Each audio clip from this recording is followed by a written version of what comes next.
Good morning dear friends, मैं doctor Mahendra Sarang. स्वागत है हमारे YouTube channel English literature academy में।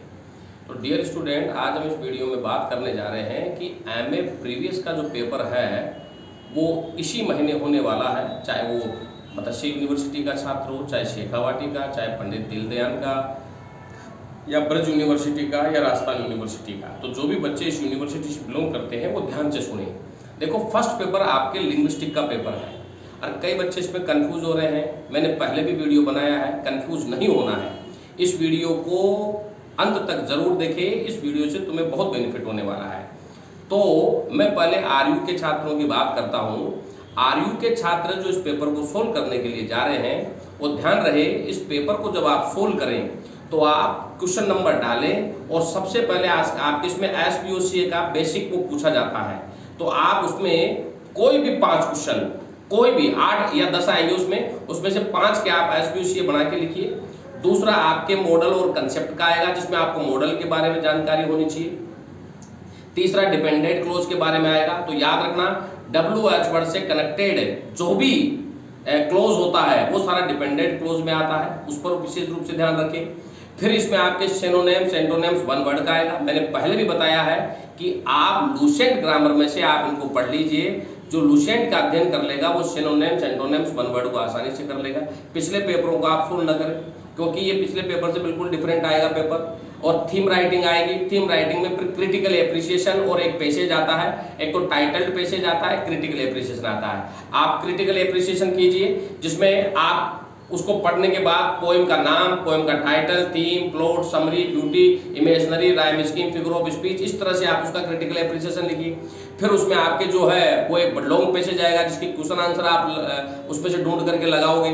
फिर आपके इसमें मोर्फोलॉजी और मोरिफॉर्म्स आते हैं, और फिर आपके इसमें फोनेटिक और वर्ड स्ट्रीस आएंगे। तो फोनेटिक और वर्ड स्ट्रीस के शॉर्ट नोट आएंगे, जिसमें फ्लोसिव पूछ सकता है, डेरिवेशनल सफिक्स पूछ सकता है, इन्फ्लेक्शन सफिक्स पूछ सकता है, डिप्टंग क्या होता है, मोनोफोटंग्स क्या होता है, इनके बारे में शॉर्ट नोट लिखवा सकता है। तो ये आरयू के छात्रों का है।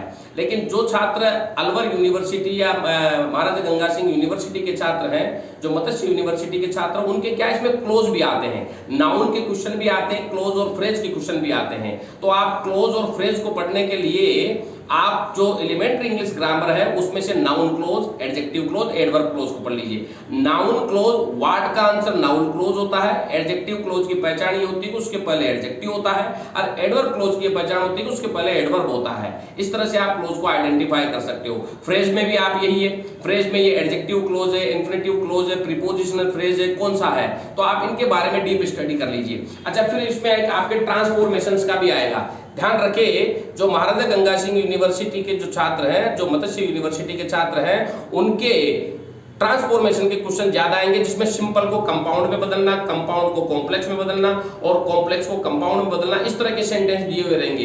तो इनको बदलना बहुत आसान है। लूसेंट के इंग्लिश ग्रामर में से आप इसे आसानी से सीख सकते हो।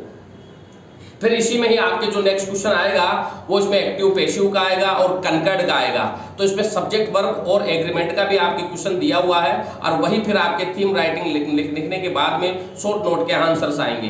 तो ये महाराजा गंगा सिंह यूनिवर्सिटी के और मत्स्य यूनिवर्सिटी के छात्र इस बात पर विशेष ध्यान दें। अब मैं बात करना चाहूंगा सिक्कर यूनिवर्सिटी, पंडित दीनदयाल यूनिवर्सिटी और ब्रज यूनिवर्सिटी के छात्रों का।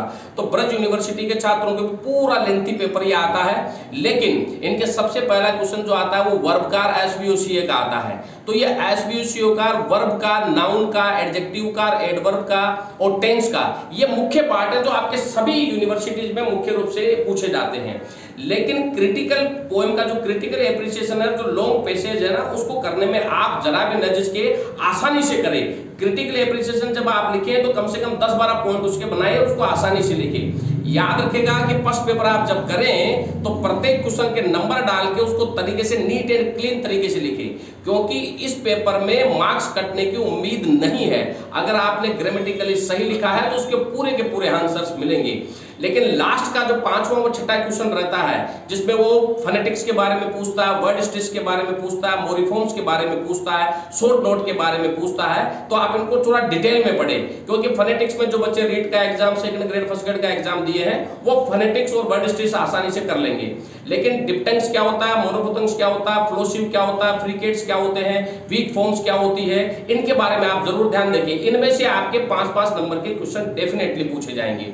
तो फर्स्ट पेपर में घबराने की जरूरत नहीं है, जैसा मैंने बताया है वैसा करें। सिनोनिम, एंटोनिम्स, वन वर्ड के लिए लूसेंट की किताब जो है वो लास्ट उपाय है, आप इसको उसमें से आपके ये अच्छे खासे मैच हो जाएंगे।